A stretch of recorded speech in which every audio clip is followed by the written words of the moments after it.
Hello friends, চলে এসেছি আজকে একটুখানি সকালবেলায়। সকাল নয়, এখন 11টা বাজে। তো এই সময় আমি খুব একটা টাইম পাই না, তবু আজকে পেলাম বলে চলে এলাম তোমাদের সামনে। তো দেখো, এখানে আমি কলমি শাক দিয়ে একটা তরকারি করছি। বেগুন আছে, সিম আছে, আলু আছে। তো এই তরকারিটা না আমি আমার মাসিমণির কাছ থেকে শিখেছিলাম। তো অনেকবারই করেছি এর আগেও। তো মাসিমণিরটা খুব সুন্দর স্বাদ হয়, আমারটা এবার হবে কি না জানি না।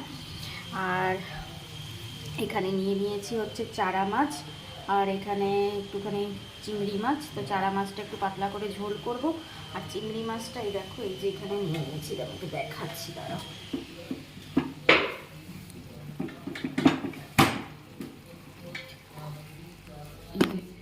এখানে নিয়ে নিয়েছি কালো সর্ষে আছে, পোস্ত আছে, একটু কাঁচা লঙ্কা দিয়েছি, একটু নয় প্রায় অনেকগুলোই দিয়েছি। আর এখানে তোমার পেঁয়াজ কুচি একটুখানি দিয়েছি, দিয়ে এটা বেটে চিংড়ি মাছটা করব।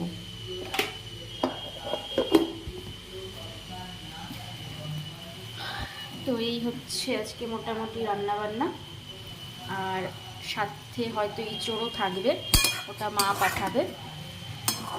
চলো টাটা, আবার খাওয়ার সময় আসবো, খাওয়ার টেবিলে একদম।